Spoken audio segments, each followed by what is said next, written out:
रंग भेद के लिए जिंदगी के अनमोल 27 वर्ष जेल में काटना इतना आसान तो नहीं रहा होगा, लेकिन कहीं ना कहीं कुछ व्यक्तित्व का जुनून ही ऐसा होता है जो जीवन में किसी गलत चीज़ के लिए लड़ने को हमेशा तैयार रहते हैं और फिर वो एक ऐसी पर्सनालिटी बनकर समाज का प्रतिनिधित्व करते हैं जिनके बारे में हमारे लिए जानना बहुत ज़रूरी हो जाता है। मैं social activist advocate Tanishka Gupta आज के दिन यानी 18 जुलाई को जो आज बहुत स्पेशल डे है वो है नेल्सन मंडेला दिवस।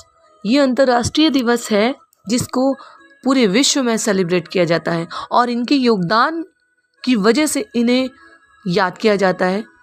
जैसे हिंदुस्तान में अहिंसा के पुजारी हम लोग महात्मा गांधी जी को मानते हैं, वैसे ही नेल्सन मंडेला भी अफ्रीका में गांधी के नाम से जाने जाते थे। दुनिया भर में शांति के दूत के रूप में प्रसिद्ध नेल्सन मंडेला का रंग भेद के खिलाफ लड़ाई में योगदान कोई भी कभी भी भुला नहीं सकता। मंडेला गांधी की तरह ही अहिंसा के रास्ते पर चलने वाले व्यक्ति थे।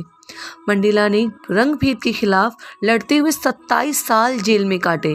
नेल्सन मंडेला अंतर्राष्ट्रीय दिवस हर साल 18 जुलाई को संयुक्त राष्ट्र द्वारा शांति के लिए नोबेल पुरस्कार विजेता पूर्व दक्षिण अफ्रीकी राष्ट्रपति नेल्सन मंडेला के जन्म दिवस के रूप में मनाया जाता है। इसका निर्णय 18 जुलाई 2010 को हुआ था। ये निर्णय एक ऐसे महान व्यक्ति को सम्मानित करने के लिए लिया गया जिसने आम लोगों की भलाई के लिए न सिर्फ काम किया अपितु उसकी कीमत अपनी ज़िंदगी में चुकाई कि उन्होंने 27 साल अपने जीवन के 27 गोल्डन ईयर जेल में काटे।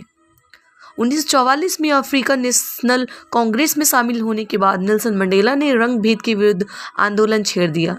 इसी वर्ष उन्होंने अपने मित्रों और सहयोगियों के साथ मिलकर African national Congress youth league की स्थापना की। 1947 में वे लीग के सचिव चुने गए। 1961 में मंडेला और उनके कुछ मित्रों के विरुद्ध देशद्रोह का मुकदमा चला, परंतु उसमें निर्दोष माना गया। 5 अगस्त 1962 को उन्हें मजदूरों को हड़ताल के लिए उकसाने और बिना अनुमति देश छोड़ने के आरोप में गिरफ्तार कर लिया गया। उन पर मुकदमा चलाया गया। 1964 में उन्हें आजीवन कारावास की सज़ा सुनाई गई।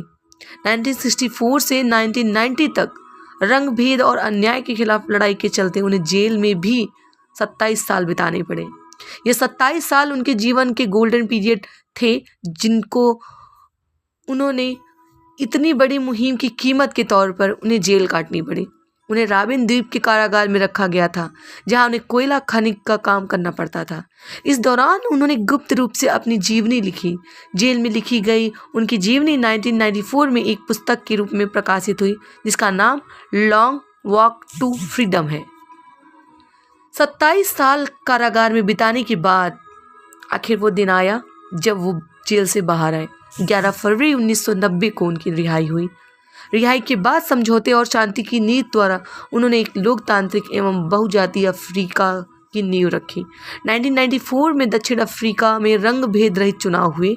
अफ्रीकन नेशनल कांग्रेस ने 62% मत प्राप्त किए और बहुमत के साथ उनकी सरकार बनी।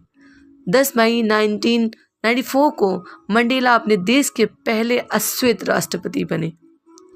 तो दोस्तों, ये कहानी नेल्सन मंडेला की थी जो मैंने आपको बताई, और आज के दिन विश्व स्तर पर यह दिवस मनाया जाता है। उनकी जन्म तिथि के दिन अंतर्राष्ट्रीय मंडेला दिवस के रूप में यह दिवस मनाया जाता है। ऐसे अभूतपूर्व पर्सनालिटी को सत सत नमन है और इनके बारे में जानना हमारे लिए बहुत गौरव की बात है कि अपने जीवन के 27 वर्ष जेल में बिताने के बाद उन्हें जीवन का वो अचीवमेंट मिला जो शायद बहुत कम लोगों को नसीब होता है। उम्मीद करते हैं आपको ये वीडियो पसंद आई तो इसे ज़रूर शेयर करें लोगों तक और कमेंट सेक्शन में ज़रूर बताएं कि आपको ये दिवस कैसा लगा। और इसके साथ जो भी कॉन्टेस्ट है, इसके क्वेश्चन जो आपको डिस्क्रिप्शन में मिलेंगे, उनके सवालों के जवाब देकर आप इस वीडियो के विनर बन सकते हैं। Thank you so much for watching us.